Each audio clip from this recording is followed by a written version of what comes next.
Welcome to another episode of the Sipping and Tripping podcast, where we connect with amazing people. Today's topic is love, relationships, and women in leadership. I am your host, Desmond Black, and the person that's sipping and tripping with me today is a relationship revolutionary, helping women reclaim themselves inside love without leaving it. She has a bachelor's and a master's and a PhD in marriage and family therapy. She is none other than Miss Jeni Lee Wahlig. Is that how you say your last name? That's right. You got it. Nice job, Desmond. I appreciate you. So, how are you doing, and how's your week so far? I am doing well. My week just started today, which is unusual, but coming back from a event slash trip with my kids. So it was a weird start to the week, but I'm coming back into the flow. All How right. about yourself? Yes. Oh, my week is good so far. I started a new job today, so it was different because I was without work for a couple months, and so it was different just to sit there for a stretch. But I Mhm. made it through, and it's not like it's not like working is foreign to me. I'm used to it. It's just about reconditioning myself. So Oh yeah. I'll get back to the swing of things, and I work the next few days all the way up into Saturday. So So by you're next week I should be adjusted. yes, yes. My guest Gonna be said the great conversation indeed. is going to be great. That's right. Absolutely. That's always the plan. So, are you married? And if so, how long have you been married? Yes and no.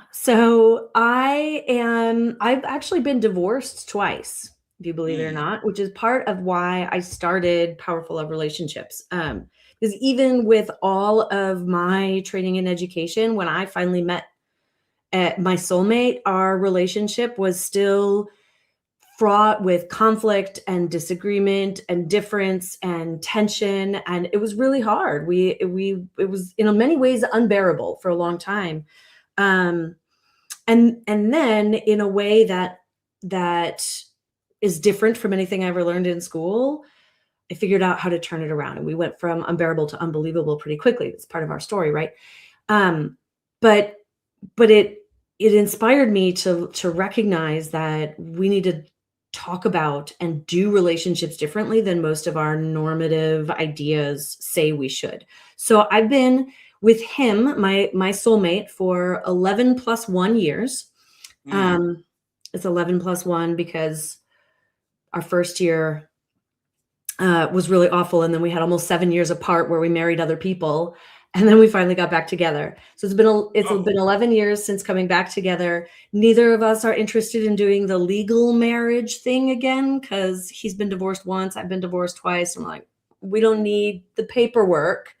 right, So we are married for all intents and purposes, but the government thinks that we're not. right. That I answers your love that. question. Yeah, I love that, and that's an interesting dynamic. About not wanting to legally get married, and being divorced twice. He's been divorced once, so that's very interesting. And then the whole plus one thing. I will say that's the first for me. I never Yep. heard of that, but hey, they say sometimes they say when you go apart and you find each other again, it's meant to be. So Hmm. Hmm. 11 plus one. Hey, more power to you. Thank you. Thank Uh, you. nice. How you doing? Okay. So, do you have any siblings? I do. I am the oldest of three. My sister's only 11 months younger than me, so we're very close, although we weren't so close when we were growing up. And my brother is 3 years younger than I am. Okay. So, where are you from, and where did you grow up? Grew up in Wisconsin, south of Milwaukee, and lived there for most of my young adult life, and then moved out to New Hampshire for my PhD. And then when I got back together with Calvin, that's when we moved out to the Seattle area. So I've been about 10 years here, and then chapters in like in on the East Coast, and a lot of time in the Midwest. So I kind of got a little bit of everything.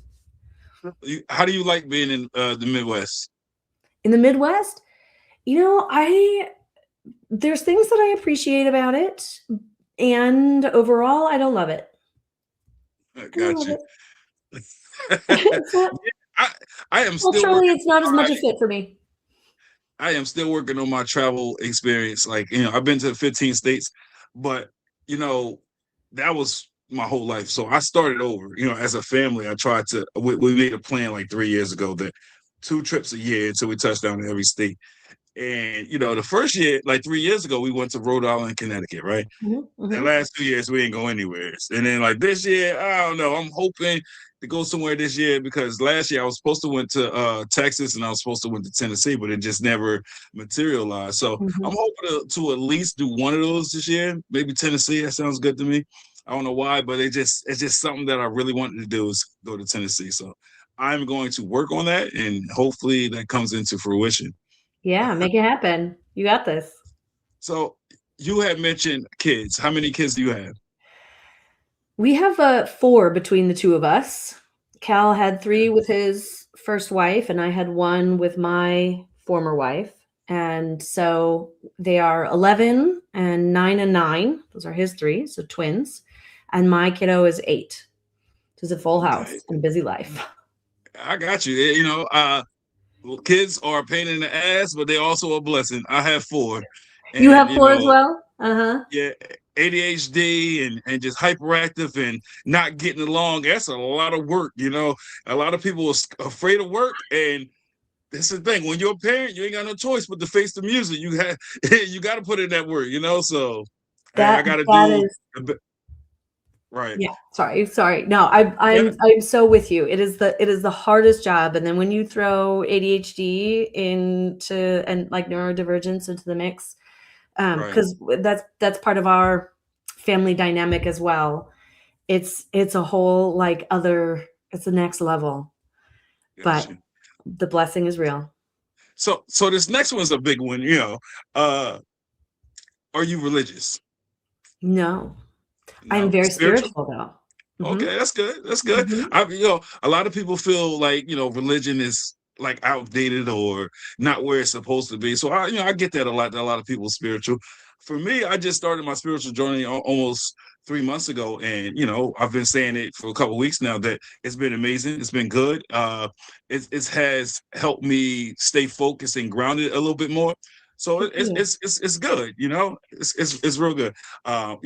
Just to give a couple of shout outs to some of the people that of God, of the faith, of that walk that have been motivating me and keeping me on my toes. My older brother, he also has his podcast, Chef Dennis. Um, a friend of ours named Rodney. I give him, his flowers and his many thanks for continuing to push me in this direction. My younger brother Jarvis, Liza, Lauren, Audria, Adrian, Lachey, Jahira. Those are my core people that's of the faith that have been motivating me and keep me going. So I just wanted to give them a little shout out real quick. Beautiful. But besides that, on this platform, I like to conversate, educate, and entertain. And you and I both been speaking about how excited we were for this conversation. So, Mhm.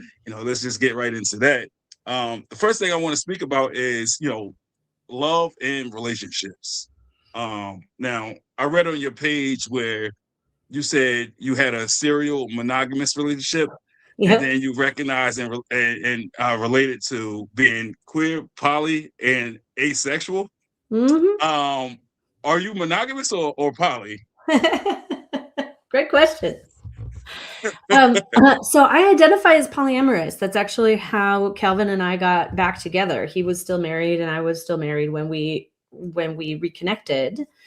Um, and the relationships obviously with our other spouses didn't work out, but that doesn't change who we be. Right. So right now with 4 kids and a business together, we don't have kind of room or energy or capacity for additional intimate partner relationships, because while love may be infinite and our hearts can grow bigger than most of us recognize, our time and energy is limited. And we need time and energy for each other.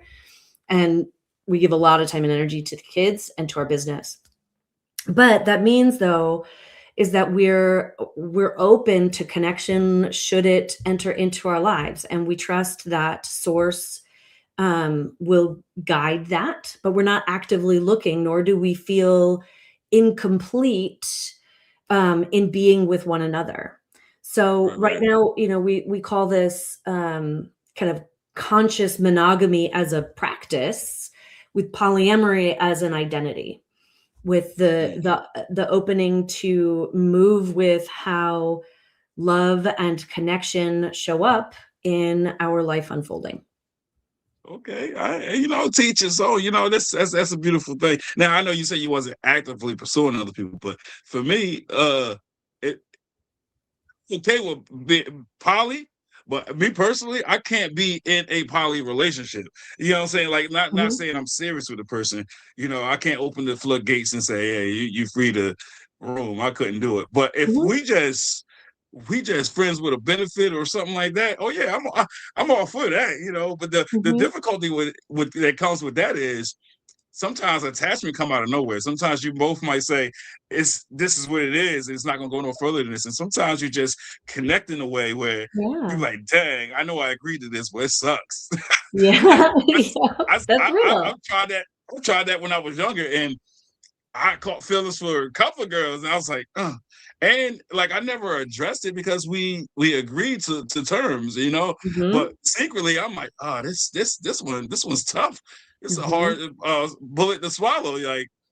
But it's also been the other way around too, where females caught feelings for me, and I was like, yeah, no, it's not gonna happen. Like we cool with doing what we're doing. So it's one of those things that's tricky, and I personally don't understand how people can do it, because that's got to be a lot of work, especially for me. You have more than one woman, you got more than one menstrual cycle, the mood swings and everything else, different personalities. Yeah, that's a lot of work. It is. It does. It takes a next level, I think, of attachment security within ourselves, of relational skills, relational intelligence, to know how to navigate multiple relationships and to hold yourself within those. The communication needs are a lot higher. The self-awareness is a lot higher. But one of the things, Desmond, that I have come to understand about all of our relationships, and our intimate relationships probably more than any, children second to them, is that our relationships kind of are divinely designed to help us to grow and identify where it is that we've still got work to do. And if you're willing and open to take those opportunities, the opportunity of jealousy or of connection or of insecurity or of overwhelm in not being able to know how to respond to like mood swings, those are invitations for us to grow and to become a better version of ourselves. And so I myself, I find, am someone who loves a good challenge, who loves to grow, and I'm clearly very obsessed with like relationships. It's been my passion and focus throughout my career, my life, personally and professionally. So the opportunity for me to grow and practice how to anchor in love and support of the highest good and spiritual growth of everyone that I care about, even if it's hard or painful or scary or disappointing for me, like that feels really in alignment with my values. So yeah, it's not an easy path. Yeah, and a lot of people aren't comfortable sharing. And that's okay. They're like, I'm not saying one is more right than the other. We all get to choose what feels right for us. And the important piece is that we're just doing it consciously, not because we think that we have to or that's the only way, but because it's what we're choosing because it feels aligned for us. Right. So let me ask you this. So in a poly relationship, how does that work? Like, so you obviously you're both poly if y'all agree to it, right? So are you allowed to just freely step out, or do you have to inform the other person like, hey, this is what I'm about to do. Like, how does that work? It's different for everybody, and there's not just one way of doing or being polyamorous or ethically non-monogamous. So some couples are like have those rules where like the agreement, I'll say agreement instead of rules. The agreement is you don't have to tell me, you can do these things with other people, and it's just blanket permission, okay. But there might be an agreement that if you catch feelings for someone, it needs to stop because the romantic or emotionally intimate piece is just for us. The sexually intimate piece can be shared. That can be one way of doing it. Other people prefer to communicate ahead of time. I have an interest in doing this with this person, or I'm starting to feel connected to or catching feelings for this person. Like I want to explore it. And then it becomes a conversation and the agreements are made from there. Some people do polyamory as in like a family kind of way where everybody's not necessarily sexually intimate with one another, but we are connected and supportive in relationship with one another, even though relationships might be different. So there's really infinite ways that people can express and perform love, attention, affection, attraction, sexuality. And it's important to name too that polyamory isn't just about being able to have sex or be intimate with other people. Polyamory is a relational orientation. It's about how we relate to people and opens up the door to have love, to share love with more than one person. Interesting. And it's a couple of things I'm gonna touch on a little bit later, but that coincides with what you just said. But I have a good question. I've heard it throughout my years of living, and I think it's fitting to ask you. Right? Is emotional cheating worse than physical cheating? That is entirely dependent upon the person that you ask. Got you. And so one of my favorite mentors in the relational field, his name is Terry Real. He has this really great saying that in couple disagreements around who's right and who's wrong, the answer is always who cares. Because what matters is not who's right and who's wrong. What matters is how either partner experiences the event. So if one person feels like you emotionally cheated on me, and I would rather you have had a physical affair, the fact that you shared this emotional intimacy with someone else and not me hurts more. And the other person says like, but I didn't cheat on you physically. Like all I did was form a connection and have a deep friendship with somebody. There's nothing wrong with that. Who's right and who's wrong? Doesn't fucking matter. What matters is the person who was impacted feels the way that they feel. They're telling the story. They're assigning meaning to what happened in the way that they are. And your job as a partner is to care about how they feel. And if someone feels wounded despite your intent, give a shit about that. Care about that, repair, learn. And the interesting thing is that when we feel cared about, when we feel like we're not crazy for having our feelings, all of us, men, women, non-binary folks, like no matter who you are, when you feel cared about for having your feelings, or having the experience that you have, and you're not hearing that your experience is wrong or that you're supposed to have a different experience than the one you're having, then, and really only then, do we become open to shifting our experience. This is not going to be until someone feels like their partner cares that they feel betrayed that they will even be willing to consider that maybe it wasn't intended to be a betrayal, or maybe that wasn't my way of understanding it, wasn't the way that you understood it. And the hurt can lessen because I'm shifting my understanding. But first we need to give like acknowledgement and space for the way we experience it in the first place. See, now That's how to answer that question.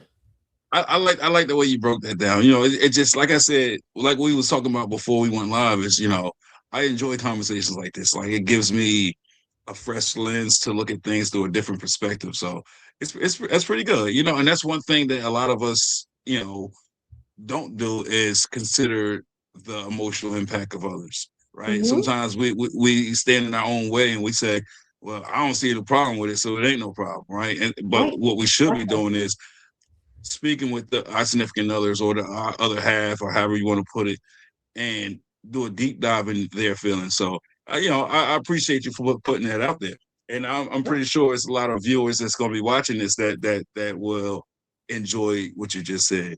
Mm-hmm. Now, in relationships, right? Should you share everything with your partner, including passwords, or should there be a line drawn in the sand somewhere?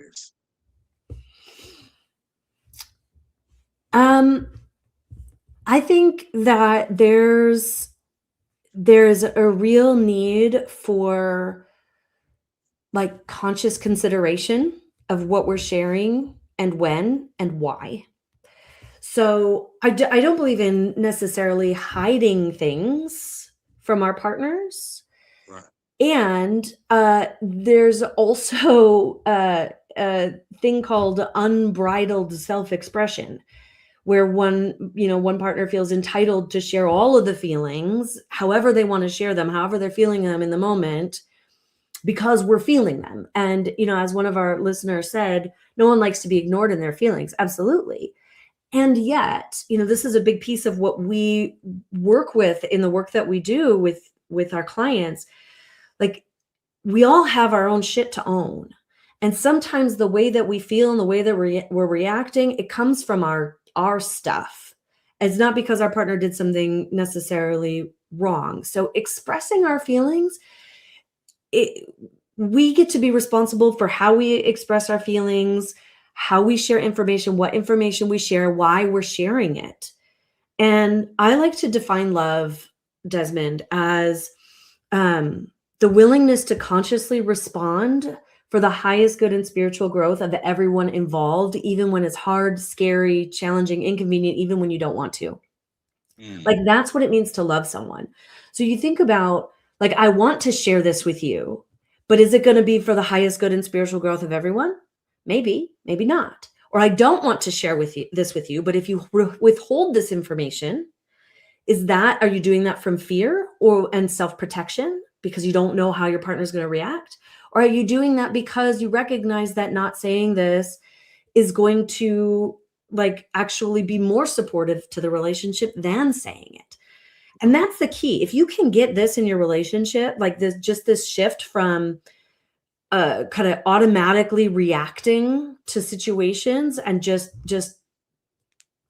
unconsciously being in relationship thinking that we know how to figure it out, to like slowing yourself down and getting conscious about what you're saying, what you're sharing, what you're doing, why you're doing it, where these feelings are coming from, whether it's helpful to share them, whether now is the time.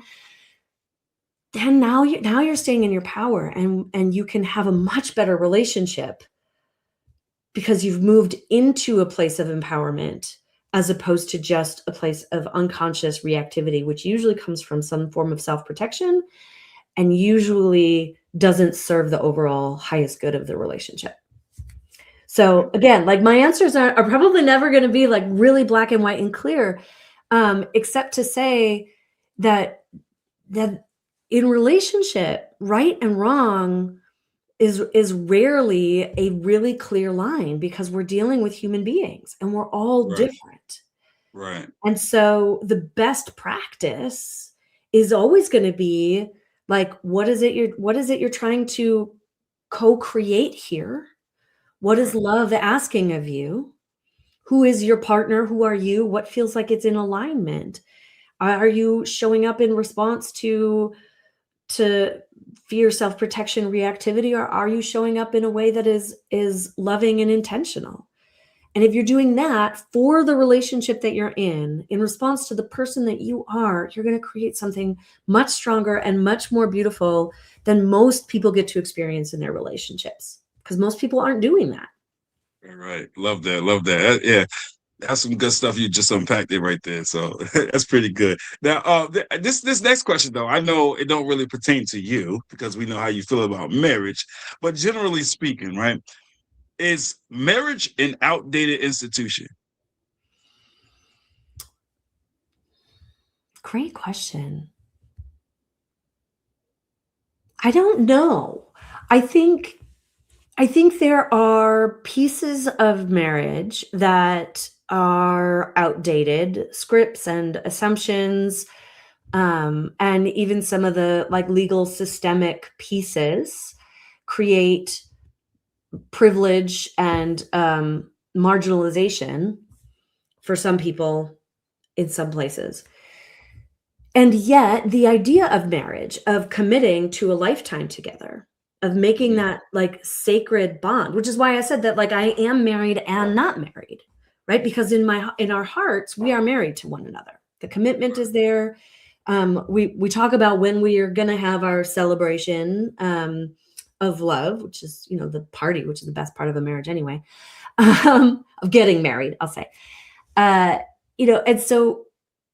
so I think that marriage itself isn't outdated, and does need a revision.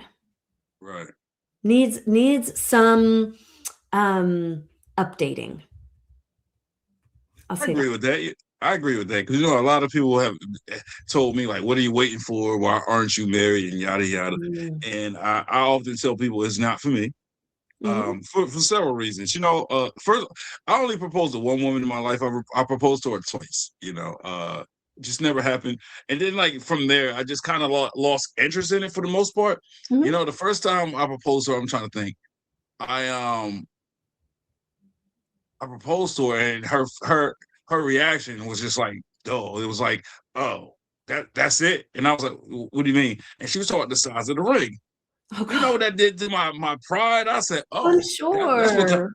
I said, that's terrible. And I'm like, well, a relationship should never be about materialistic things. It shouldn't be about the size of the ring and things of that nature. So I was like, all right. So I continued to be in a relationship with her. So I said, I'm gonna try this again. So I took her out. I was like, what kind of ring you like? For future references, asked her mom and stuff like that. So about a year later, almost a year later, I wanted to get another ring that was more fitting to her style. And her mom knew the day I was going to propose and everything, and it's supposed to be a secret. She come home from work. What her mom do? Call in her room, and I'm like shaking my head like, "Don't do it." She, oh no, I'm not. So the woman I was with at the time, she comes out the room and says, "So where my ring at?" I said, "What ring?" So then I was like, "Oh no!" Nah. So I didn't do it until the next day, but I didn't know until later on that her mom told her about that too. So I slipped it in the little wine glass, gave it to her, hit her in the mouth. She was like, "What is this?" The reaction was still like blah, and I was like, "Oh yeah." So for me, that kind of like killed it for me, and I had every intentions on getting married in a later relationship after that, but it was the whole. I'm gonna say obsolete. Ask my dad and this and that, and sometimes when you get in a relationship, if the parents is not 100% for you, that put a damper on things. Well, you already know they're not for this relationship, so why would I ask? Oh, that's the only way it's gonna happen. So, needless to say, like it didn't happen. And then at this stage of my life, I'm just like, I, I can care less. And plus, I don't think that marriage is the end all be all, right? I don't think it's the end result. I just don't. I often have conversations with people saying, what is the difference between a serious committed relationship and a marriage besides paperwork, right? And then people say, covenant before with God. And I'm like, listen, I get it. But this is the thing. Statistics show that the percentage, the ratio of infidelity is enlarged from married people, not people that's in serious relationships. And I like to say educate, but I don't want to say educate because I've never been married. I don't want to tell somebody that's married they're not educated. That's not what I'm trying to say here. But I love that phrase, educate people. And I say, look, I think a lot of marriages are failed is because before the marriage, and you talk about marriage, now you'll have something to look forward to, right? So you all have your ups and downs, but at the same time, you already have in your mind that this is the end goal, right? This is the end of the race. So it's always something that's going to be draw y'all closer and fighting for something. But once you get married, you're no longer fighting for that because now you have that, and there's nothing beyond marriage. So I think once you get married, for most people, they get complacent. Mm-hmm. And you might be growing with the person, but you grow differently. Mm-hmm. Right. So you live in the same household. So you grow together, but you grow Mm-hmm. differently. You got your career path. I got my career path. You got your hobbies. You got your interests. So on and so forth.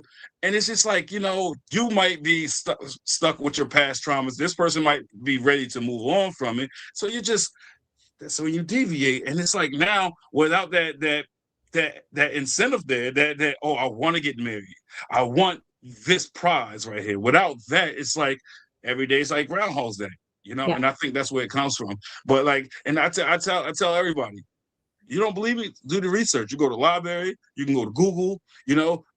Statistics show majority of people that has failed relationships or married people, infidelity is high with married people, and that's a fact. You can't argue facts. Mm-hmm. So at the end of the day, it's like you say it's a covenant with God, but most of the infidelity is with married people. So why am I going to pursue that? Why am I chasing that? So it's just a lot of things for me why I can care less about marriage.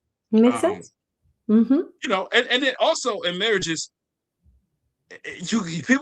people have this perception that they own you, right? That ring on that hand, it's like my ancestors was ball and chain. You know what I'm saying? Mm-hmm. So it's bondage. When people go to prison or jail, they're known by that number, right? Slavery, bondage, captivity, and a lot of people are held captive in marriages. A lot of people say, "Oh, it's cheaper to keep them." I hate that saying. I really do, because if it ain't working, it ain't working. If it's gonna cost you some money, so be it. You know what I'm saying? So, that flair, that happiness, that joy, a lot of people that get married, they lose it. And Yeah. so, for me, Yeah. unless something changes, it's not for me. Well, and I totally appreciate that, Desmond. In fact, my whole podcast series in the month of March, kind of in honor of spring and the rebirth that spring builds, creates, is about like a living relationship, how love dies, evolves, and is reborn. We have this perception that a lasting marriage is one that like stays the same. So you work up to this happiness and you get married and you're happy together and you think that that's like you've hit that epitome, as you're saying, and people get complacent and they're not actively growing it. And the truth Yes. is that it's like the pre-marriage identities after you're married, like that excitement and anticipation of that end result dies. And now you have to rebirth and re-evolve who you are as a married couple. And then who you are in the beginning of your marriage, like that sheds its skin and needs to be reborn. And so it's an evolution that we don't anticipate needing to go on in our relationship journeys. Because just because you're married doesn't mean that you've done it, you've won the prize, you've got it. Like, no, the prize comes, marriage just is a part of the journey. The prize comes from sharing a lifetime of co-evolution, co-creation, of co-growth. And sometimes you grow apart. But I think that a lot fewer couples would grow apart if they got married or if they got into their relationships knowing that the commitment they're making is actually about a lifetime of growing together, of flexing, adapting, changing, working on the shit that's coming up, and reevaluating, is this still working? Is this still what's aligned for us? And part of that is letting go of the sense of ownership, like you belong to me, or I belong to this person and I don't have that autonomy or freedom to do something else. And part of it is fucking courage. Like, relationships require us to be really, really brave if we're going to have good ones. Yes. No matter where you are, married or not, like that is a prerequisite that nobody's talking about. Absolutely. I love that, because that's the thing. Every day it's a learning curve. It's a process, right? It's not a race. It's a marathon.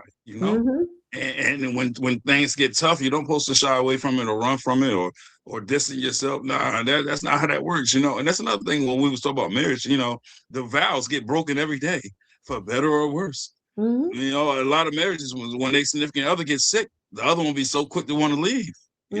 Or if one gains some weight, the other one like, oh yeah, you ain't the same person, so that's not love. So what we need to do is really sit down with ourselves and come to terms with what we really want in life and what we value, right? Because we should always get into a relationship with the best intent for the Yeah. right reasons. Not because of money, not because we think we can mold that person to be something that they not. It's which is fitting for my next question, right? Can people change for love, or should they be accepted as they are? I am so glad that you asked that question. Yes, people can change for love. And in fact, I believe, Desmond, that we must change for love. That is actually part of the design of our relationships, is to help us to see where we are meant to grow and change. Now, there's a difference between like this story of my partner wants me to change, which means I'm not good enough the way that I am. Right. That's not the message. Okay. And want to be really clear about that. You are inherently enough. And all of us are meant to keep growing and evolving. Your partner asking you to change something is an invitation to deepen the relationship. Is not a criticism that you're not enough the way that you are. It is Right. an invitation to learn how to love them better. And you get to decide, is that something I'm in aligned with? Do I want to learn how to love my partner or show up in this way for my partner? Or do I not? And that's okay. We are sovereign beings. You don't have to change for love. You get to change for love. And you get to choose whether or not you do that. Because changing for love and resenting it is not love. Right. It is codependence. Now you're just changing because you're afraid of what's going to happen if you don't, not because you're sovereignly choosing it out of love. That's not the way we be. But just accepting our partner, that also is not love. Like I said earlier, I define love as the willingness to consciously respond for the highest good and spiritual growth of everyone involved. If we are just accepting our partner in a behavior or a personality like expression or a way of being that causes harm, that we actually resent, that doesn't lead to our fulfillment, that is keeping them stuck or small or unevolved or unconscious, and we're just like letting them be, I want to invite everyone listening to ask, like, are you doing that because you're afraid to challenge them to grow? Right. Or are you doing that because you know it's your work, like your judgment, your expectations that need to shift to make space for who they are, right? So for example, my partner has ADHD and I can't change him, his brain chemistry. Like he is who he is. And so asking him to act like a neurotypical person or to have a brain like mine or be able to do what I can do and change in that way, that's not a fair ask. That's my shit. Right. So there I need to have some acceptance. Like his brain is just not going to work like mine. His executive functioning is not going to be like mine. And I do need to accept that. But asking him like, hey, even though you have ADHD, I need you to find ways to work around things so that you remember to do the things that you said you're going to do, because keeping your commitments like creates safety in our relationship. Even though you have ADHD, I need you to figure out how to let go of some of the trauma of hearing that you're not enough so that I can give you feedback about what I'm not happy with.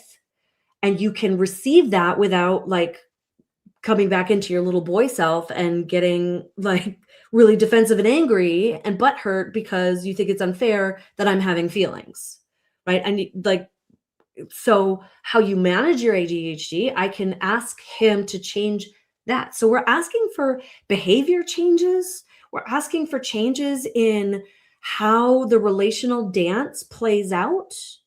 We're not asking for a change in like the core essence of who our partner is. Like that's the person we love and accept and know who you're signing up for. One of the most like well-known relationship researchers, John Gottman, says that you don't find a perfect partner with no baggage. What we find is a partner whose baggage we can live with. It's like, so we gotta understand, like your partner's not gonna be ideal, and you can't ask them to get rid of all of their baggage any more that you can get rid of all of yours. Gotcha. So yes, like, but this idea of like, oh, I'm not supposed to ask my partner to change. I'm not supposed to want them to change. I think actually keeps a lot of people in suffering because we think that we don't have the opportunity for things to improve or for our needs to get met or for our fulfillment to grow. And we keep our mouths shut, and then resentment grows and disconnection grows. And now we've got people in unhappy relationships, and then they're unhappy people, and there are ripple effects to all of that. So anyways, I was on a little soapbox there, Desmond. You had a good question. It is perfectly okay. Now again, this question it doesn't really apply to you, right? With the whole poly thing, but just generally speaking, again, is it possible to love more than one person at a time? Yeah. I mean, it definitely applies to me because I am polyamorous. So I'm like, that's the core of who I am and how I feel. Right. Yeah, you're right. I don't know. I'm tripping. But yeah. So a lot of times people say it's not possible, but I like to tell people it is. Like I feel like anybody that says they can't, I think they're just lying to themselves, right? It's like whatever you like in life, you think that's the only thing you like in life. No, like you might say, oh, I love this car. Mm-hmm. Is that the only car you're gonna love? No, it could be 2, 3, multiple cars that you love. A movie, a favorite movie. A lot of times when people say, "What is your favorite X, Y, Z?" Fill in the blank. It's hard because you love more than one, right? Mm-hmm. Same thing with people. It's human nature. It's a feeling that we cannot control. That's why a lot of times when people ask for the definition of love, you can put somebody in a room with 1,000 people, and all 1,000 gonna have a different definition. Because it's one of those things that we can't put our finger on, right? It's one of those things where it's the unseen, it's the unknown, and it just happens. It's just organically there. We just have this abundance of emotions, and we can't control it. We can't explain it. So it's like if you love more than one. For instance, you know how many times I heard people in a relationship or a marriage and their significant other might die or something like that, and they were, oh, I'm never gonna love somebody else. Bullshit. Because guess what? A year later, they're in a new relationship and they say, I love you so much. And you're the end all be all. It would never be another you, right? It's just what it is. It's who we're attracted to in that moment. It's who we connect with, right? It's all about connections. Can we connect with multiple people? Yes. Mm-hmm. And I like to remind people of the way, like if they're parents or can imagine being a parent, the way that you can love your first child and feel like they are just the most incredible, beautiful, perfect human in the world. And you could never love anybody as much as that first child until your second child comes around. Right. And your heart creates space to love your second child and your third child and your fourth child, as we're both parents of 4, right? We know this. Like our heart didn't close off just because we had one huge love. Our heart expanded. And so the love is there. And, we parents don't like to say that we love one kid more than another. We love all the kids the same. But the truth is that's not true. We love all of our kids differently. We have love for each of our children, but the relationship is differently. I connect with this kid in this way. I connect with this kid in this way. This kid and I love to share these experiences together, while this kid and I love to share this together. And we can do this here, but I can't do that with that kid. And that is very much like how we can love other adults in our life. And it doesn't have to be sexual. It doesn't have to be romantic. Right? But like your siblings, you love all your siblings. You love both your parents. It's just that we have different relationships with all of them. Why not romantic love? Why not sexual love? Why not intimate love? It's absolutely, we can. The question is, what do we want to do with it? What is within our capacity, our agreements, and our sense of who we are. Because again, some people would not know what to do with loving more than one person and how to navigate that dynamic. And so it's too complex. And Right. then, harm is unintentionally caused. Right. So See, what I'm do gonna you, throw what out do a you do word. with the love? I'm gonna throw out a word here, like the word temptation. Right? Temptation. So a lot of people that say it's not possible, they're often tempted. Right? Mhm. People in these committed relationships or marriages, they'll sit there and say, "Oh, I'm against poly. I'm against infidelity. I'm against X, Y, and Z. And I only got eyes for one person." But they watch a movie or something, right? Sure. Lustful eyes, or they're Mhm. out in society and they act like the oldest trick in the book, act like they dropping something so they can catch a glimpse, a Mm. glimpse. Mhm. Temptation. So therefore, what you letting yourself know, and as well as the world, is it's not just one person that catches your eye, Mhm. right? And love is all about connection. You can have connections with multiple people. It's a lot of people that's attractive. Mhm. Like I've been in relationships, and with my significant other at the time, and say, "Oh, what do you think about her?" And in my mind, that's a trick question. You don't really want me to answer that because you asking me, because women y'all got a strange relationship or outlook on things. So a lot of women be like, "Oh, she's sexy," or "She this, she that," or if I was a man, I would, you know what I'm saying? So yeah, women ask their significant other, their men, about other women because they already know that that person is attractive. And in the moment their man say, "Oh yeah, she's attractive," now it's an argument, right? But it's twofold though, because when a man, to be honest, it's a problem no matter how you look at it. So Mhm. the point I was making is it's attraction. We can be attracted to so many different people, and to say that you can't or you're not, it's just lunacy. That's just me.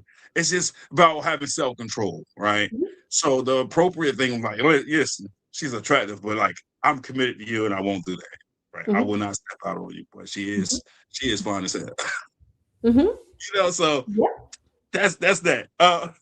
Um, do dating apps make it hard to commit in relationships? I don't know.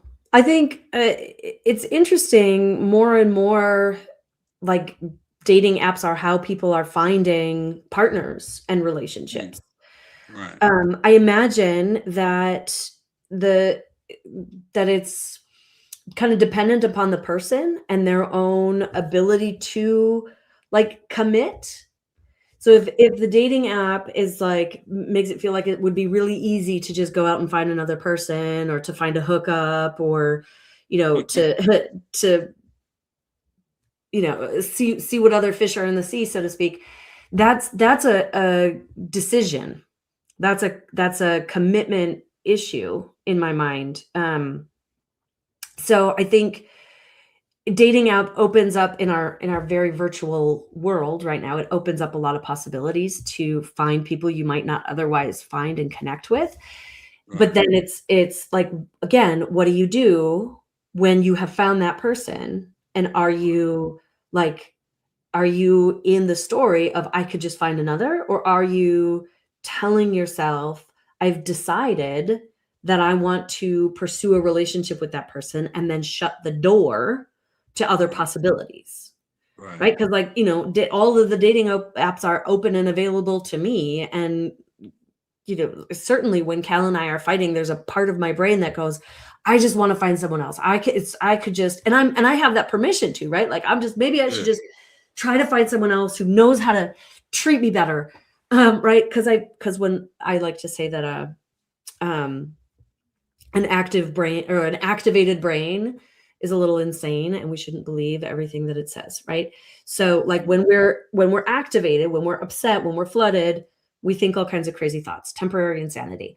And that's humanity. It happens in all relationships. When you're fighting, you're thinking all kinds of things about your partner and about yourself and about the relationship that you wouldn't be thinking when you're Right. feeling really good about your relationship. But knowing that, like, this is just me being really upset and activated, and I know that it would cause harm if I did this, so I'm not going to just react. That's different. That's the self-control. That's the relational maturity that we have, where we're not just centering our spontaneous reactive self-protective desires to think the grass is always greener, and keeping us from going into like the depth of intimacy and connection that really human beings are designed for. Okay. Now, I already have my answer for this. I'm just curious what you have to say for the viewers and the listeners, right? Should people use social media to check on their partner's activities? Mm. So doing that speaks to a level of distrust and insecurity Right. that to me would be an indication that there's something deeper that needs to be attended to. So again, I don't think the answer is yes or no. I think like, could Cal check on my social media activity? Absolutely. Would I be offended? No. If he wants to see what I'm up to on social media, is he doing it because he's taking interest in my life and what I'm posting and what I'm sharing? Or is he doing it because he's worried that I'm doing something else? Like there's a trust thing there. So again, the question is like, why? Are you checking in on them because you don't believe who they present themselves to be or what they're Right. telling you about their life? Right. If that's the case, then there's a deeper issue that needs to be addressed.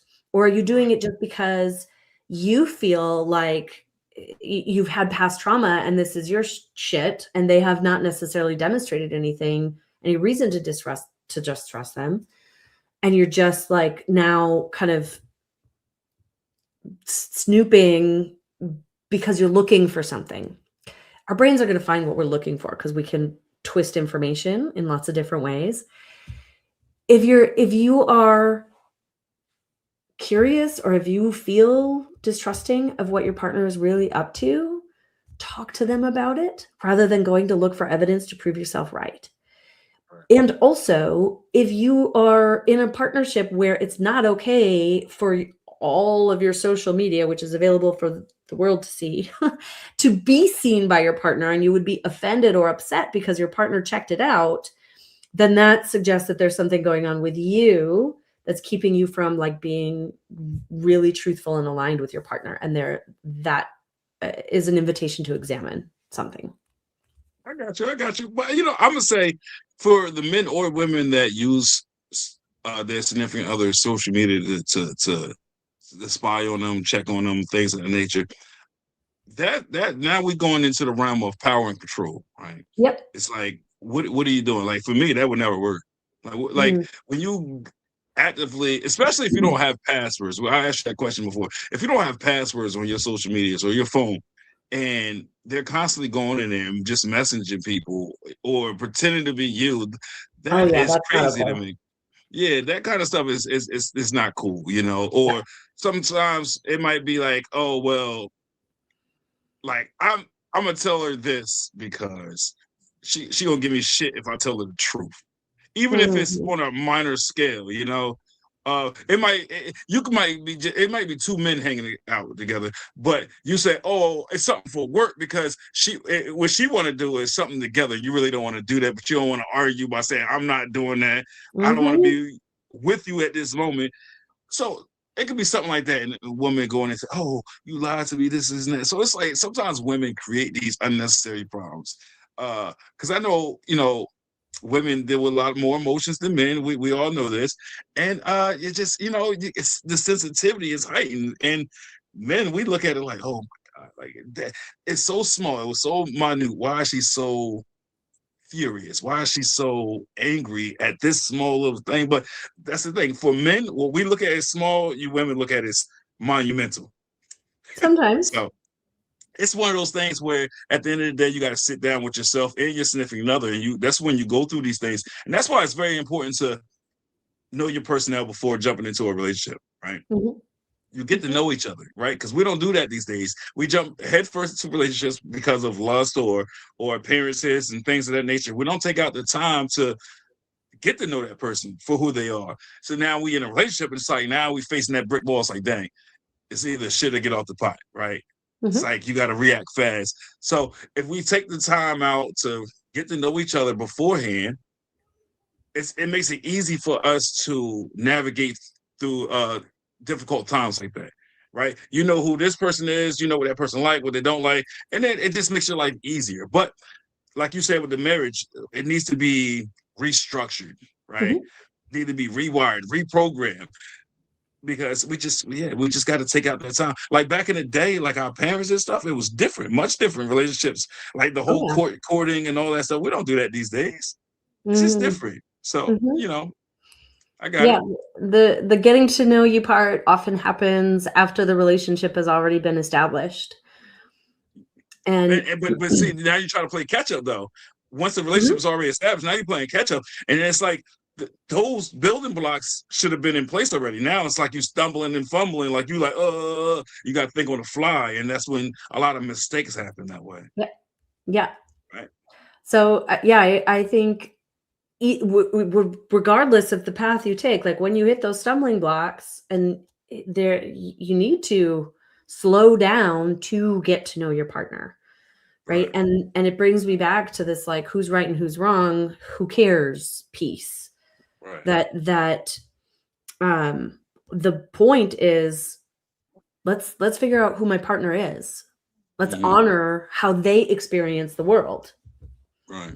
Um because and we get really stuck in this, like, my way of thinking about this. It's like, oh, it's such a small thing. My way of thinking about it is the right way, and you're making a big deal out of it. That positions us as in othering, right? Like, where rather than being a team, it's me versus you. Right. And partnership is about being a team. Now, on any team, it takes some time to get to know your teammate. And Right. the truth is, like, we tend to get to know our partners best through what doesn't work. Mm. Because there's, even if you grabbed one of those books or that a deck of cards that's got all the questions, like, ask your person this before you get in a relationship. There's books out there. You could grab that and you could do that. And Mm. you're still not going to ask all the things. Yeah. Life is still going to bring those places where you're going to clash and you're going to hit the stumbling block, and you're going to and you're going to have to shit or get off the pot in that moment, which is like, you're going to have to figure out how to adjust and adapt, or you're going to have to decide, like, I no longer want to continue to do this with this person. And we never know Right. really when those stumbling blocks are going to show up. And the truth is, they are going to just keep happening, and it's again part of our growth, part of how we Right. continue to evolve. Right. And that word I always tell people is work. Can't be afraid to put in that work. Mm. You got to have patience, right? Mhm. Active listening, compassion. All these things are aligned with each other. And if you missing one, you're gonna fall short somewhere else. So you got to couple these things together and add Mm. that to your repertoire. Add that to your toolbox. Oh, So a lot of 100%. people. A lot of people, they got this checklist and they say, okay, I check this off, I check this off, I check this off. I'm good. I don't need the rest of it. That's not true, Mm. because Mhm. you need all of that, because all of that make up love. It makes for not perfection, but it makes for completion, Yeah. right? So Yeah. if you got a chain link fence and you take some bolt cutters or something and you cut it and it's broken, so you Mhm. need all of that to work together, right? So that's Mhm. that. Is love more important than compatibility?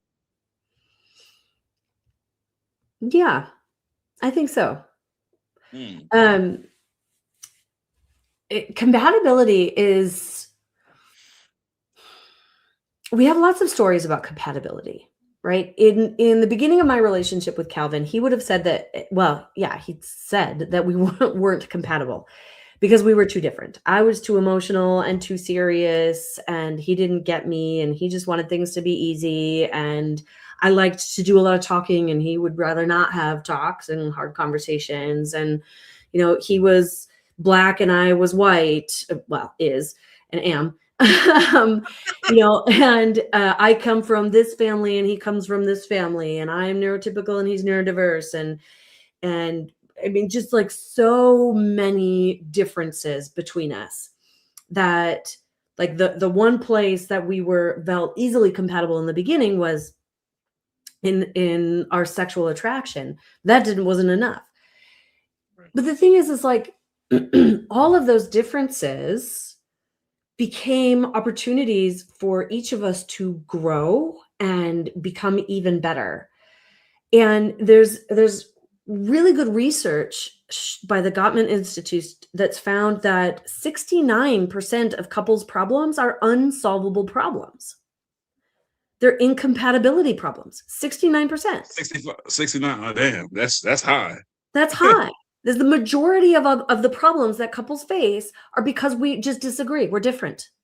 We're not going to get on the same page here. There's no real solution. We have different personalities, different belief systems, we make different decisions. We don't want to go in the same direction here. Like almost 70% of the issues that couples struggle with are incompatibility problems. How do you deal with that? Love. Through what it means to love. And again, like I want to differentiate. I think there's two real important types of love that we talk about in intimate partner relationships, but we need a whole lot more words to describe them. Like one is the frequency of love. That's that warm appreciation and admiration and like high frequency vibration that just like, oh, we just want to squish on someone and love on them. That just fills our heart and expands us. That's the feeling. That's the frequency of love. So there's frequency of love. But then as I've been talking about, there's like the act of love. What does it mean to love someone? Right. And what it means to love someone is doing the loving thing even when we don't feel loving. We might not like our partner very much in that moment, but we are going to shut our mouth and be respectful. Right? We might not be compatible. We might not agree on this thing, but we are going to have a difficult conversation to talk about how we want to navigate it as a team. We're going to choose to compromise. We're going to choose to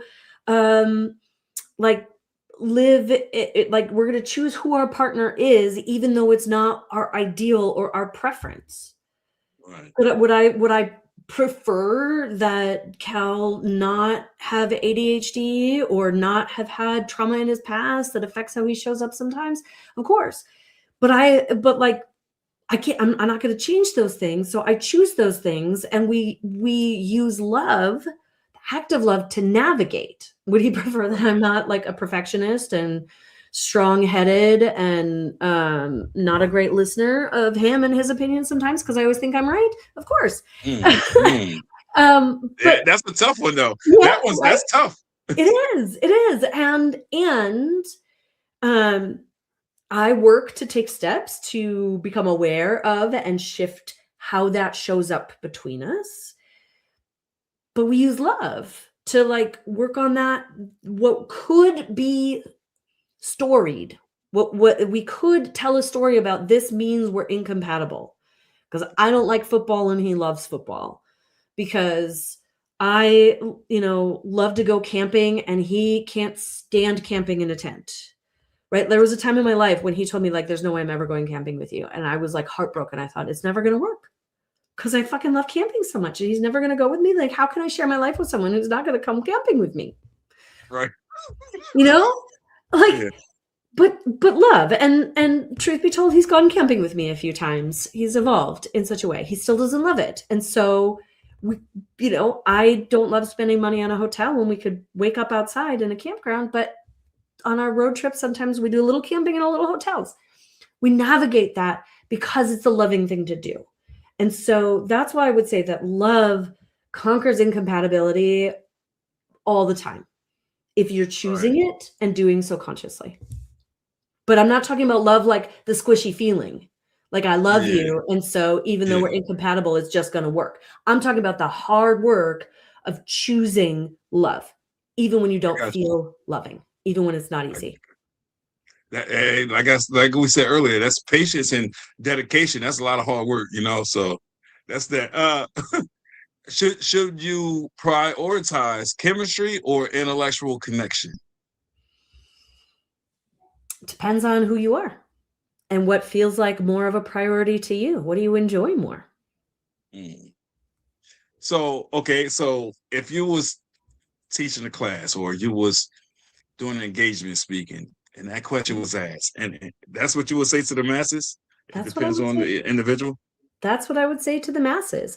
If you are satisfied in a relationship because you have a great chemistry with someone, right? And you don't have a lot of intellectual connection, but you have a lot of physical connection and you have a lot of fun together. Right? And then you get your intellectual needs met by your friend group or by your professional network or by, like an online community. Right. No person is going to fill all of our buckets to the top, right? That's an unrealistic expectation that has shifted in marriage. Like marriage started as a way of like bringing families together for economic reasons, economic and social reasons, right? To expand someone's wealth or to bring, like families of power together, or right. And then we're very clear now. The marriage isn't just like I produce children for you and you work and then we manage our farmstead. Now our marriages are like, you're supposed to be my best friend and my most passionate lover and someone who's interesting and excites me and captivates my attention and intellectually stimulating and like physically attractive and a great breadwinner and a great parent. And like, it's a big ask. And the truth is, you're probably not going to find that person with all of that. I know that Cal is my soulmate, and there are pieces where I don't get the same thing from him that I would prefer. There's buckets that are only partially filled, but I have friends for that. I have my sister fills some of those buckets for me.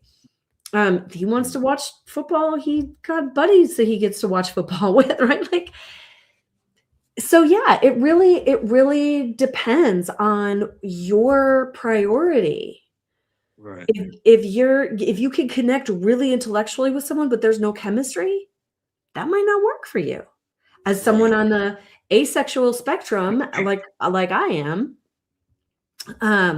which doesn't mean that I don't have or enjoy sex, but that I'm just like, it's just very low on my priority list. I could be in a relationship with someone where there's not a lot of chemistry. We probably wouldn't be sexually active with one another, but I could still call it a romantic relationship if we have deep and meaningful, intimate connection.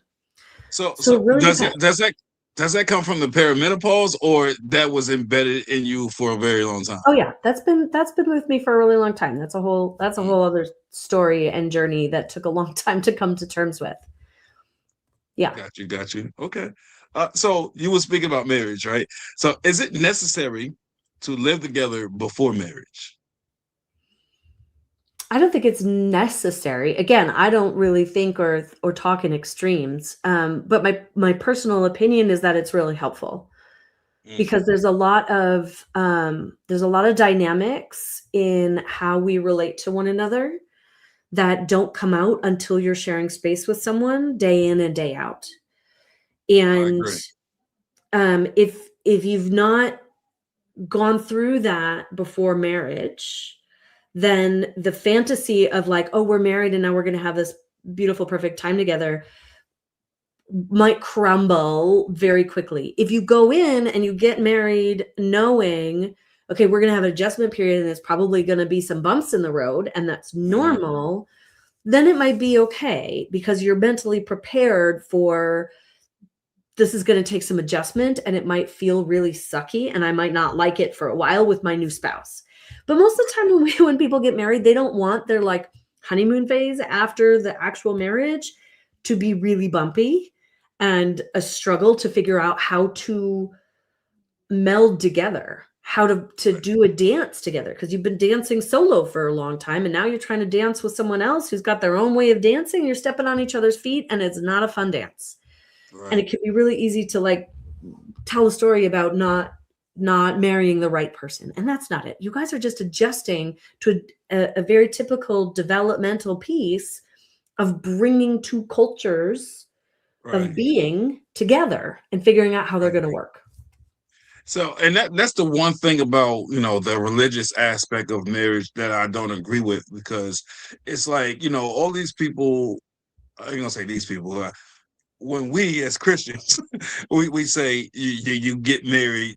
I mean, you don't sleep together, you don't live together before marriage. I am so against that, because this is the thing.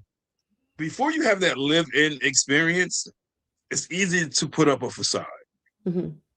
It's easy to be a part-time parent than it is a full-time parent, right? Or if you're an aunt and you got nieces and nephews, it's easy to take those kids on for an hour or two, but it's more difficult to deal with them for a week at a time or a month at a time. You know what I'm trying to say? Yep. So when you're dating and you don't have that living experience, you don't know what boundaries there is. You don't know what that person really do behind closed doors. You don't know how loud that person snores, things of that Mhm. nature. It might Mhm. be a lot of things that you say I cannot put up with in a relationship, but Mhm. you saying we're not going to experience that until we get married. Now you got to experience it on the fly, and you want me to take these vows for better or worse. I don't know what Mhm. worse is. I don't know what better is. I Mhm. don't know what you're capable of doing behind those closed doors. I don't know how your hygiene is. We said they said we going on a date Friday at 8 o'clock. Oh yeah, you're gonna get ready for that because you're trying to impress me, right? Yeah. I don't know if you shower every day. You know what I'm saying? Mhm. You Mhm. could put it on the show for a date or two, but how Sure. consistent is it, right? So I think that's why it's important to have that living experience before marriage. That's just me, Mhm. you know. Yeah, I So I I agree. I think it can really create a lot more ease in the relationship in the future.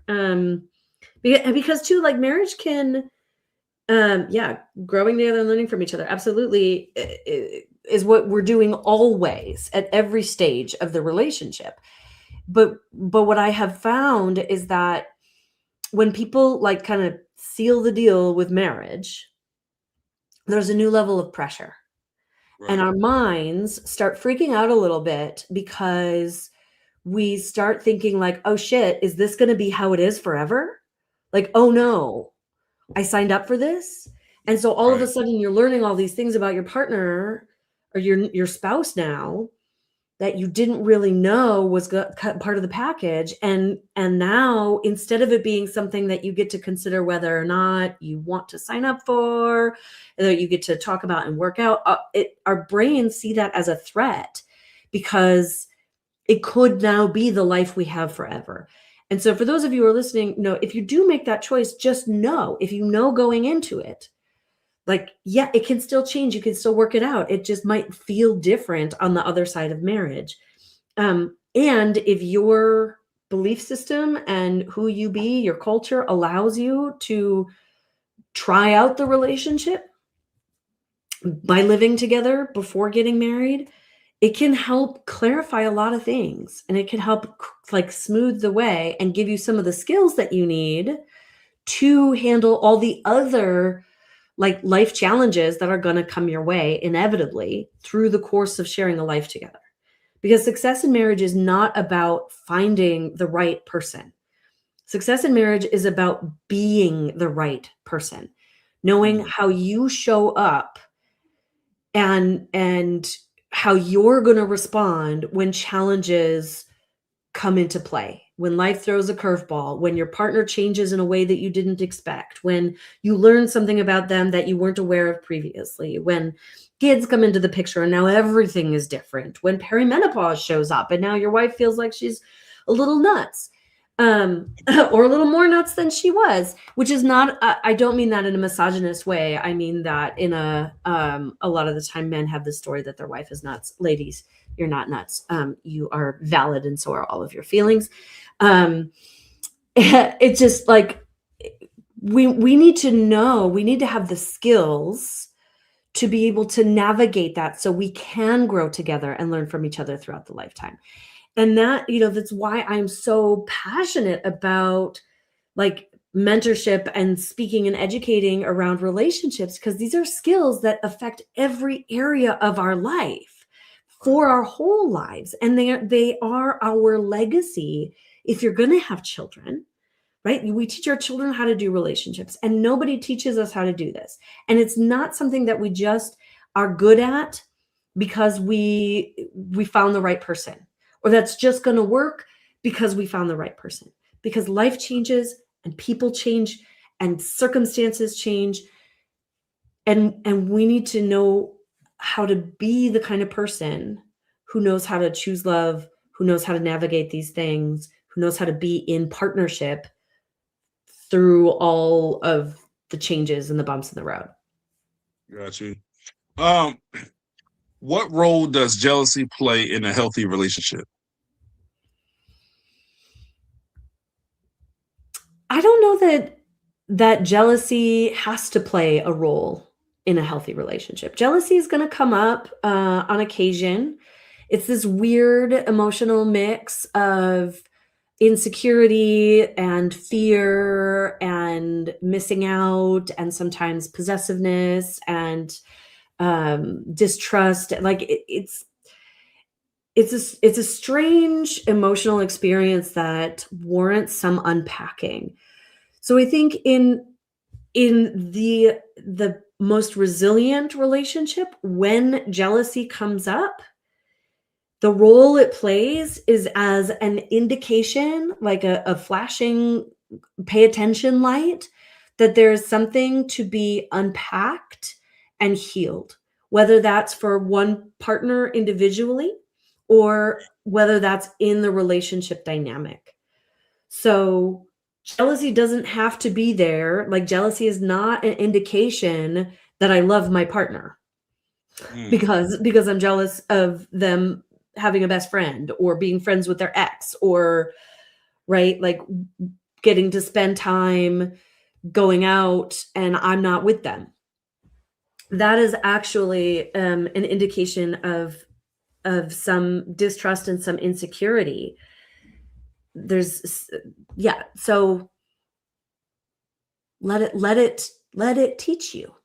Let it be a catalyst for growth and healing, as opposed to a mark of pride and possessiveness, because I don't think that that's necessary in our relationships. I think that if you're feeling uncomfortable, angry, frustrated, upset, and like jealous is not a comfortable emotion to tolerate in our nervous systems, then that's something worth paying attention to, so we can shift it, so that you can be in ease and love and trust and safety in your relationship as often as possible. Okay. Well received. So is it ever okay to lie to your partner? I am not a fan of lying personally. I don't I'm a big truth teller. You know, like I really advocate for telling the truth, even when it's hard or scary or painful. That said, like I've said before, Desmond, I don't like to talk in extremes of always or never. And so I'm slowing down and thinking, like, is it ever okay to lie to your partner? And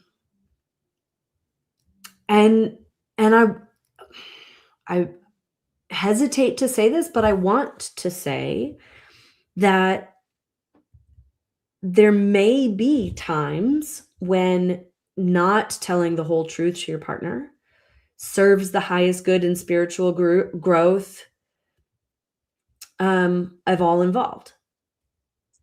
But it depends on what that truth is, right? It depends on the why. So as a general rule, I will say, like, no, it's not okay to lie to your partner. Like, we need to own our shit and be accountable for who we be and what our behavior is. And I'm not going to say never, because we're human beings, and I want to, anybody who has or thinks about lying to your partner, I want you to really, really think about why you want to lie. Because a lot of the times, the reason we lie is because we're afraid of what would happen if we told the truth. And that's fear and self-protection. And fear, if you're making decisions from fear, you're not making decisions from love. Okay. So bottom line, that's a easy self-check. But the other piece is, if you're thinking about it and you're like, there's something about the relationship dynamic, it's would cause more and unnecessary harm to tell the truth, and you're doing it from love, that's different. But again, nuance, my friends. There's so much nuance to it, because if it's a behavior and you're like, oh, I'm cheating on my spouse, but I'm not going to tell them because if I tell them, it's going to cause more harm. Nah, that you're just making excuses, dude. Like that you are allowing yourself to continue something that you don't want to stop because you're afraid of the hurt that you've already caused. Truth is, you've already caused hurt. And it's probably in the highest good and spiritual growth for you and your partner, for you to be accountable for the chips that fall when that truth is revealed. Now, if we're talking like, I don't know, fucking broke a plate and I blame it on the dog. Like, I don't know. It's like, and for whatever reason, because, and I don't even know that would be a good example of why it would be in the highest good. Here's an example. So it might be that you caught feelings for someone else. You didn't do anything about it, but you caught feelings, right? Right. But you know that your partner has had trauma around being cheated on, and they're already dealing with insecurity, and you're doing your work to end the relationship that you had, so the feelings don't continue, to like catch yourself, let go of that shit, and come around to your partner and like refocus on what was going on within me, that my attention went there instead of here. Then maybe they don't need to know, because you have addressed it and you don't want to add to their insecurity. So when you say address it, you addressed it with self, is what you're saying. You address it with yourself. You addressed it with a therapist. You addressed it with a coach. You didn't address it by going and doing the thing. I know a lot of women is probably listening to this like, oh no, don't take that advice. Possibly. I know but it is so easy to just say, no, this is not okay. And right. You get to have those decisions for yourself, those boundaries for yourself in your own relationships. But listen, I've got 20 years as a relational, an individual therapist and coach.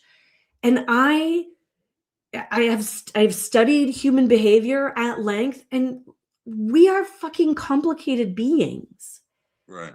We're complicated. We're messy. Relationships are there's so many nuances that I can see how any and all behavior pretty much happens. That doesn't excuse it, but I can understand it.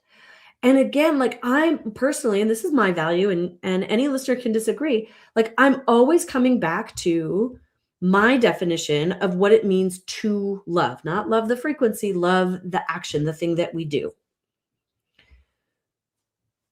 If what you're doing is causing harm to another person, breaking an agreement, putting your relationship at risk, violating someone's boundaries, that causes harm. Like, that's not the loving thing to do.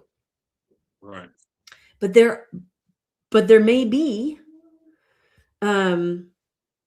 circumstances where we need to shift and choose something. But again, we're choosing it intentionally.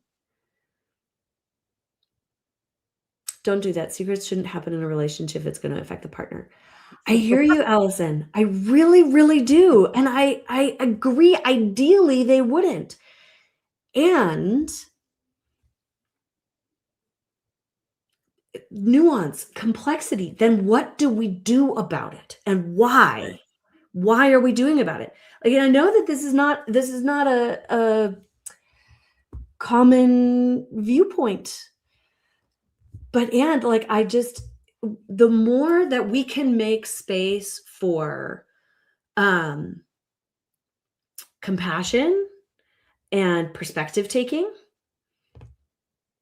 and bring consciousness into how we're showing up, and not just like, oh, I know what I'm doing and I know why I'm doing it, but like critical consciousness, as in, let's look at power and privilege and harm and impact versus intent, like critical consciousness, which is a skill most people don't have. So I'm talking like advanced relationship skills, because I don't do black and whites. I don't do all and nevers. I don't do should and shouldn't. I don't do right or wrong very much. I just can't say that there's never going to be a time, because I think there's probably always an exception. Got you. Don't get me wrong. Okay. Just one sec. I just want to be really clear. Like, as a general rule, please do not lie to your partner. just tell the truth, and don't do the things you think you're going to have to lie about, because then you're out of alignment with what you know is in the highest good of the relationship, and you're doing something that you know your partner would not like to do. Then you got to face owning that you want to do this thing and letting that unfold and advocating for yourself. We don't just go do things because we want to. We're going into advanced level relationship consciousness here, guys. So I'm hoping you can follow with me, but we're not like on the easy, simple conversation. We're on like let's get really real about humanity and own that we're all make fucking mistakes. Gotcha. But then what do we do about them? And Absolutely. I'm big on accountability first and foremost. Okay, sorry. No, you're good. You're good. So women's leadership and shifting relationship dynamics, right? How does women's leadership shift relationship dynamics? All right. So we finally got here. And I know we may not have all the time to like go into depth on this the way maybe we initially intended, which is okay, because maybe we can do a part 2 sometime. Sounds good. But let me talk about women's ability to shift relationship dynamics through their leadership, because this is my jam, guys. Here's the thing.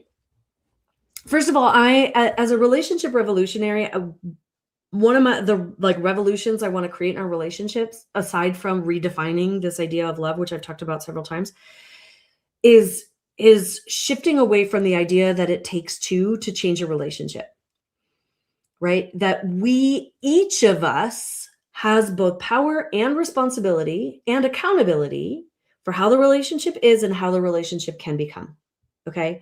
So I like to say that while it may take two to tango, it only takes one to learn the steps and lead the dance.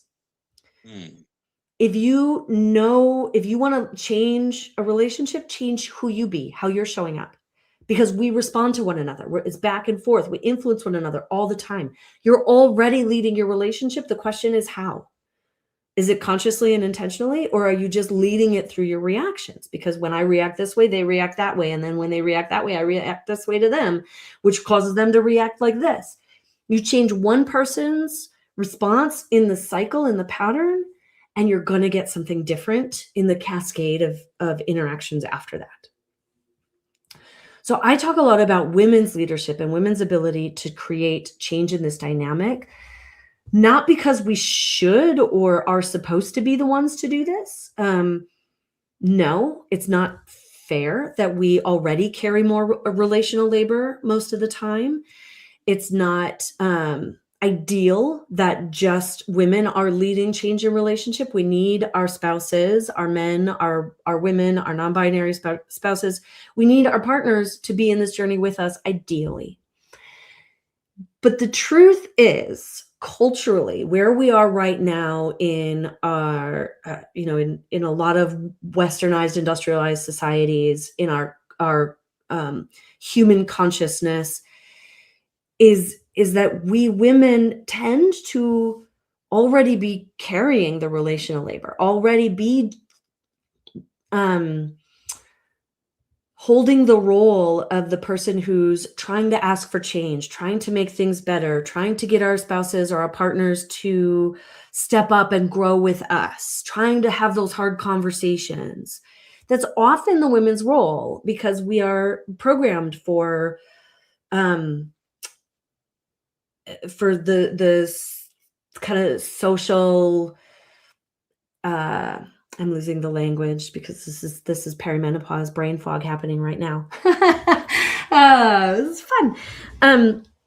All that to say, right? Like we have already kind of been socialized in how to do these relational pieces, and that's not men's fault on a gender, binary, because patriarchy and socialization takes from them the ability to learn those skills for how to be emotional, for how to be intimate, for how to be vulnerable. And so we are often inviting them into that growth with us. And again, not fair that we should have to do that labor, and we have the leverage. Because if our spouses are resistant to doing that personal growth or relational work, and they're not doing it themselves, they will do it for us. They will do it because they love us. They will do it because they love the kids that we share. They will do it because they are inspired to be the kind of man or woman or spouse that you deserve, especially when you are in your power and your love. And so we have leverage. Women have a lot of leverage in their family systems, in their relationships, to initiate that change, to start this revolution where there can be a greater balance in our partnerships. There can be a higher level of consciousness, a greater level of satisfaction and safety and fulfillment. And the alternative is waiting for or nagging our spouses or our partners to get on board, to be willing to change, to see that there's problems, to be willing to come to therapy with us, to be willing to watch this show or read this book or do this thing. And if they're resistant, then we're just giving our power away, because we have to wait for them to be ready in order for things to get better. When the truth is, if you learn how to step into your power and authority, how to use your voice effectively, how to set boundaries and shift from overfunctioning and move away from criticism and finger pointing into accountability and loving invitation and partnership, we can have more influence and create more change in our relationships with less effort, with less energy than we're already spending. So it's not about doing more. It's not about fixing things. It's not about doing all the things or continuing the overfunctioning pattern. It's about women recognizing that we have a really unique ability to initiate change in our relationships if we are willing to be the one to lead that, even though it's not fair. And ideally, if you've got a partner who really wants to dance with you and have a great and happy life dancing together, then you're not going to be leading it forever, right? You're just initiating the change. And part of that change process is both the invitation and the insistence that your partner grow with you and do their part of the work. Because that is love. Love that. Love that. So I have two more questions, and then we'll just set it up for a continuation on like a part two, because it's been great. This has been informative, and I love conversations like this. I thrive with conversations like this. Lovely. So I guess the first question I want to ask is: are women in leadership forced to choose between being perceived as effective masculine or warm feminine? Oh, I love this question. And this is part of the revolution I want to create too, because for the most part, yes, because we don't know or have a paradigm for how it could look differently. So leadership has been associated with masculine qualities. So we think about being a leader and we think about being in masculine energy and exhibiting kind of what leadership looks like in the masculine form. And so we don't know how to be in our femininity and be a leader a lot of the time. Right. And so that could create challenging dynamics at home too, where we want to rest in our femininity, but we also still are powerful women and may not be able to let go of the masculine energy. And then there's, there's a dynamic between us and our, especially if we're with a masculine energy person, regardless of the body that they're in, like then you've got two masculine energies, or men who want to be feminists, who think that to be a feminist they have to lean into feminine energy. And now the women in their power and leadership have to now also lead their families because their men aren't holding the masculine container that they're craving.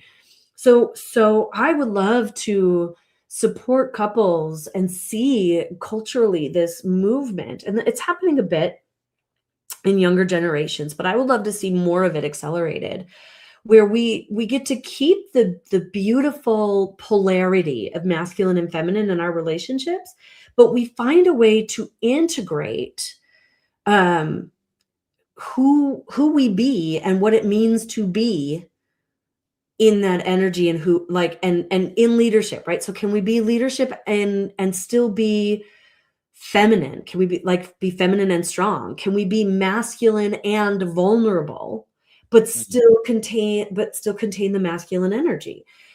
So how, I want to see an evolution in the ways that we can be in the world without having to move from one extreme to another. But right now there's not a lot of vision for that, or awareness on how that could even look or what that is. I don't even know if I have all the answers, but I want to explore what that looks like more, so that women in leadership don't have to choose between being, the man in leadership and giving up their femininity, or trying to keep their warm, soft femininity and then being walked over by the men in their company and organization, because that doesn't work. So that's a tough one. I don't like to get caught up in the masculine and feminine, because I often say for men, right? It's, first of all, I want to say for clarity, feminine does not mean being flamboyant, because a lot of men associate the two as being the same. Right. For a man to act in a feminine does not mean being flamboyant. It does not mean being homosexual. It does not mean that. So for me, I like to call it completion, right? Because a woman loves a complete man, right? When you can act in your masculine and your feminine, go a long way with that, right? And it just makes you an all-around better man for yourself. If you have kids, you need to be able to act in your feminine. You don't want to be macho and all day, because what are you teaching your kids? So you have to have that balance. You have to know how to act in your feminine and your masculine. I say this all the time, and a lot of men look at me like I got 3 heads. No, you are part of the revolution, my friend. You're part of the evolution.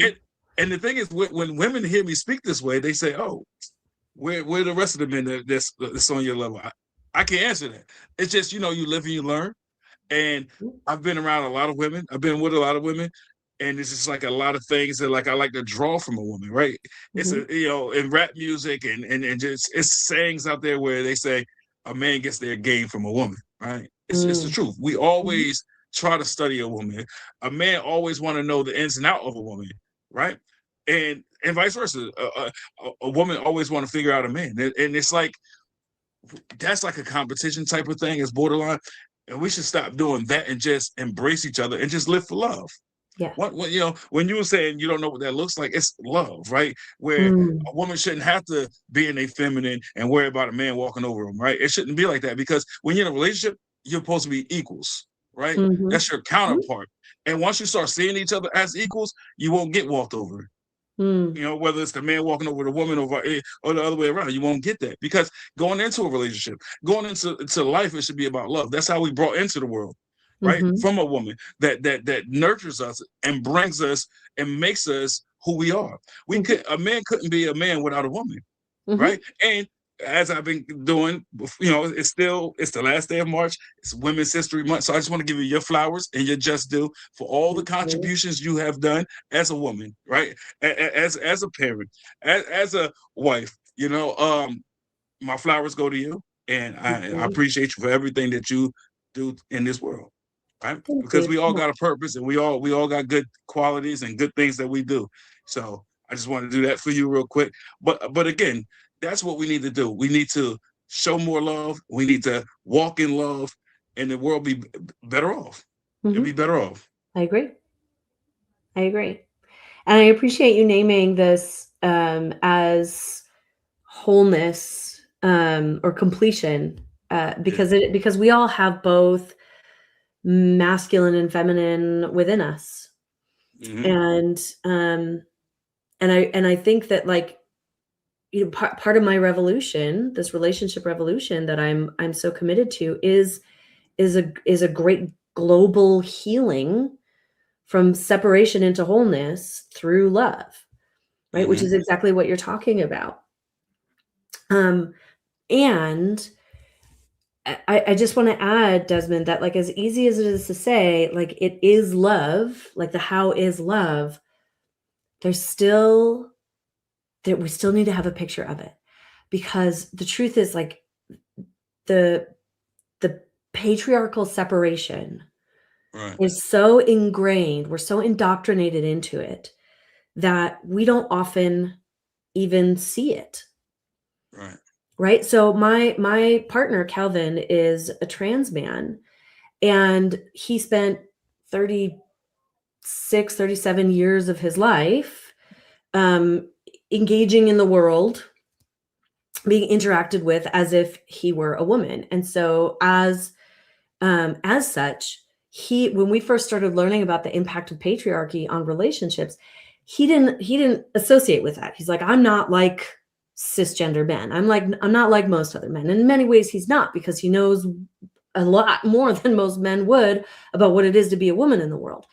And yet he's still a man, and I am still a woman interacting with him as a man. And so the patterns between us, the ways that the expectations I have of him, or the ways that he interacts with the kids or doesn't, or which one of us does, like, is the first to go to the kid to comfort them, right? Regardless of whose kid it is. And 3 of our 4 kids are his kids biologically. But as the woman, I would be the first to go and do that labor, and he would, be distracted or be in another work. And there's almost this, like, unconscious expectation that I would. Just the other day, he texts me and he's like, I think you bring out the emotions in the kids, because you wouldn't believe how chill it is when you're not there. And I'm like, that's because the kids feel safe with me, like, being raw, and they pull it together around you. And so undoing that, deconstructing, and making space for, like, how can we be more whole, be more loving? How can he as a man be more vulnerable and intimate? How can I as a woman like, be in my leadership energy, and while maintaining connection and warmth? Sometimes I question that, because I think I'm actually really good at doing that. But sometimes there's a part of me that questions whether I should be. So, like, I will be in my leadership as a coach and a mentor with my clients and supporting them, right? But I do it very relationally. I do it with warmth. I tell people that I care about that I love them. I connect differently, even when I'm in power with my employee. I appreciate her. I share love and kindness and warmth with her, even though there's a power dynamic. And when I had a previous business as a leader, I did that too. And it got really messy, because I was in this tension between, how do I prioritize people's, like, feelings and needs, and also stay in a position of power? We don't always know what that looks like, because it's a lot easier to just have it be separate. I'm in power. I'm in charge. I'm the boss. You do what I say. How do you do that relationally? Like, so there is some, it's not just as easy as, like, love. Love is the answer. Yes. But then what it looks like is something different. Right. Now, we had a comment right there. I mean, I was going to tackle it, but with me and Larry, we can go back and forth forever. So I'm not even going to touch that. I don't know if you want to answer that question for him. Because the one thing I will say is I just explained that a man being in their femininity does not mean being flamboyant, or does not mean being homosexual, or nothing like that. So that's all I'm going to say as far as that. If you want to tackle that question, Larry, I would say I don't know that society is trying to make anybody do anything. There are, cultural pushes in some directions, often in multiple directions at the same time. I would say that the evolution of our consciousness through love invites a return to wholeness. The split of masculine and feminine, where men are masculine and women are feminine, and we're not allowed or supposed to have the other parts, or that is bad or wrong or not cool, that we lose our masculinity by embracing our femininity, or we lose our femininity by embracing our masculinity. That's a bunch of bullshit. Okay. That's it. The invitation as we grow in consciousness and we evolve as human and spiritual beings is one where we recognize that we are all always both masculine and feminine. The masculine and feminine reside in the spirits of all of us. And we may express or live in one side of the spectrum more than the other. Some people in the middle, as the queer community is showing us, right? But by denying a part of ourselves, we cut ourselves off from wholeness, the wholeness of our humanity. And to embrace that, for men in particular, because I think men struggle with this more than women in embracing masculinity, because there's power and privilege in masculinity, right? So we're a lot more willing to embrace that and take that on historically. But for the masculine, the feminine is less than. It is held in contempt. It is bad to be girly, right? Because it makes you flamboyant, or it makes you gay, homosexual, or it makes you, girly. And God forbid we be girly and emotional and weak. No, my friend, like femininity is none of that. So we got to take the contempt out of femininity, because as you named, Desmond, like men would not exist if it were not for women. Like biologically, we create life. And yes, we could do it. We need the help of sperm, but also it grows in our bodies. Okay. Yeah, we plant seeds, and we need help from a lot of sources. We need the sun. Exactly. Like to use a tree for analogy. We need we need the rain. We need things like that. Whereas it's not a 50-50 contribution. You guys have all that. Like, so once we plant the seed, you guys provide that nourishment, that water, that sunlight, that everything that needs to help blossom that and move it forward. So that's what you guys have. Like with a portal to a soul. I mean, there's a fucking soul that comes through our bodies. It's wild. Yeah. Anyways, another story. But all that to say, right? Like, it is not, femininity is connection. It's relationality. It's softness, it's warmth, it's vulnerability, it's emotional expression, it's creativity. All of those things are beautiful things. Right. But we have, as a society, for a long time, associated femininity as bad and masculinity as good. We want the strength, the power, the leadership, the individuality, the independence. Those are prized qualities, and the opposite of that, which is the feminine, is what is devalued. And the truth is, when we bring that back up, we have wholeness. I never said masculinity is bullshit, but this is the thing. Two things I would say. One is, let's talk about like single parents, right? Say you take a father, they got sons, they got daughters. Well, you can't always be aggressive with your daughters. So how you have to be in the feminine, right? You have to then, with the absence of a mother or a woman, you have to acting that feminine. You have to be soft with your daughters, because these are all terms that's associated with femininity. You Yep. have to be compassionate with your daughters. And You know, your sons, and your sons, yeah, because they need to learn that too. you're right, and this is the thing, and that's how, in turn, you grow, you help develop good fathers. You teach your Yes. sons to be that way. Now they know how to treat their sisters. They know how to treat their mother. They know how to treat their significant other. They know how to treat women. And it takes you a long way. You can't just teach them to be strong every day, because, one, somebody that try to be strong every single day of their life is not truly living. So that's the one thing I wanted to say. Agreed. Dang, I kind of lost track of the other thing the other point I was going to make, but That's right. you just can't be afraid to tap into the femininity. That's all I'm gonna say. Mhm. I forgot what else I was gonna say, but I remember it for the next time.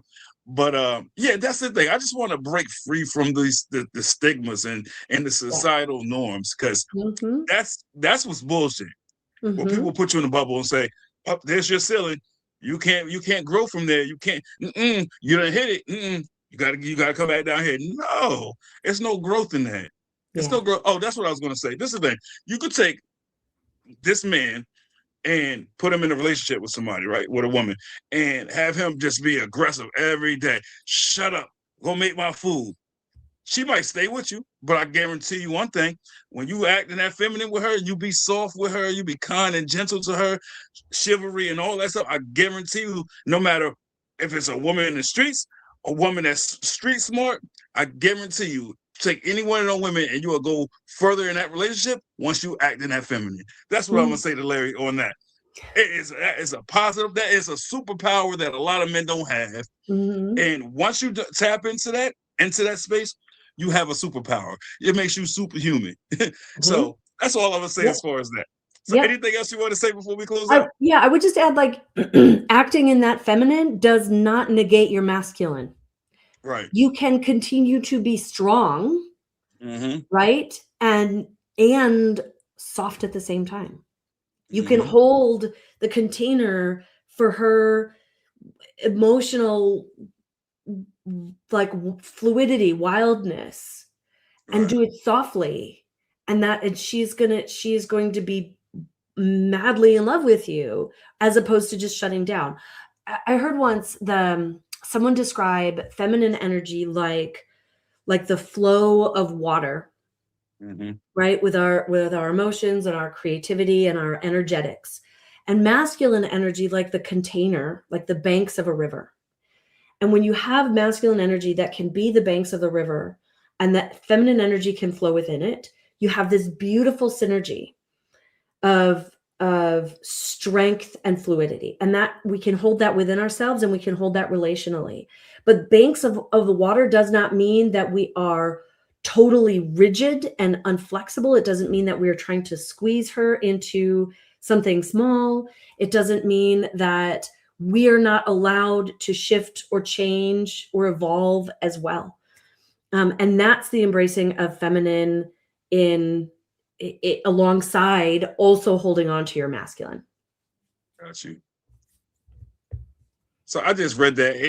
See, I don't want to go down that rabbit hole again, but the way he closed out, would just prove our point correctly. Like he says, he agreed that, as a parent, you have to play the dual roles. But that's the thing. If you playing that dual roles, what are you doing? Dual roles dual means two, the masculine and feminine. So you just prove or just agree to what we were saying this whole time.